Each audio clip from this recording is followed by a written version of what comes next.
Hi, this is Jonathan Rosenhead, the Torah and Psychotherapist.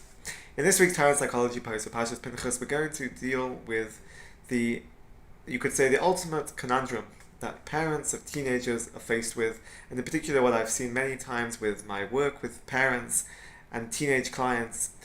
It's the conundrum of how to create a relationship and a communication that is effective, that is healthy, and that also enables the child to take on responsibility, to listen and accept, you could say, the instructions of parents, but in a way that is healthy and that nurtures independence.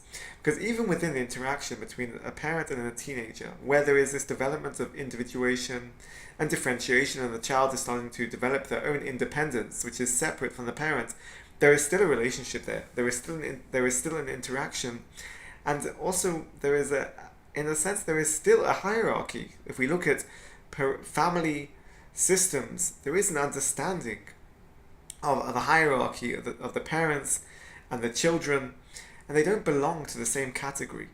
And that separation, on the one hand, creates a healthy division, but also requires understanding the complexity of where there is an overlap. And in particular, parents come and they say they want their child to, if you could say, go to bed by a certain time, wake up at a certain time, to follow certain instructions. They're given a job or a task to do. And often, and maybe I dare to say more often than not, a teenager will just ignore, will refuse, will choose to do something else with their time. And therefore this creates a silent or not so silent battle and a war that can develop between parents and teenagers. And if we look at this week's parsha, we gain invaluable insights in terms of the communication between, we could say, how to communicate between parents and teenagers, and it touches on the well-known book of how to talk to teenagers in order that they will listen, or to listen in order that teenagers will speak. It's a well-known book. It's touching on these ideas that this communication between parents and teenagers is very complex, and it's a dynamic process that, in a way, you could say, requires honing in and focusing on simple principles in order to streamline and make this process easier and less complicated.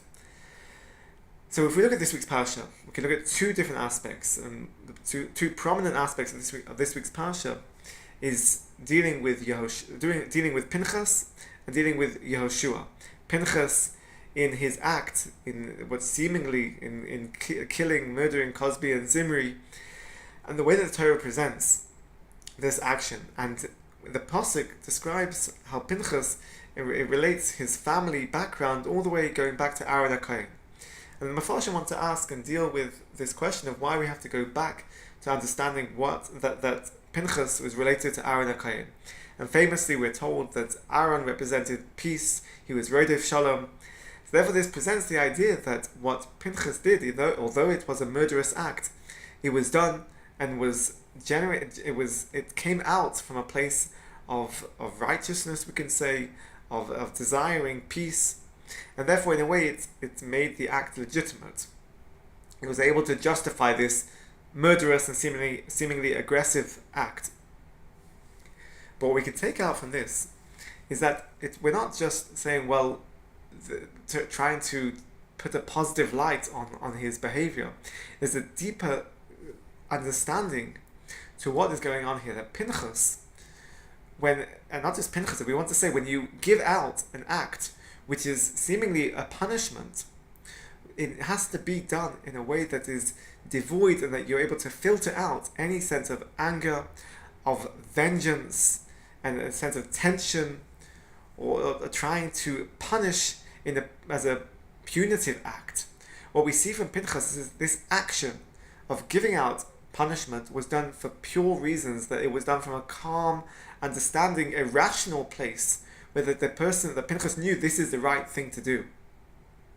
And therefore, in terms of parenting, we would like children to listen. We would like, especially teenagers, to understand and accept the responsibility of their actions, and to listen to instructions.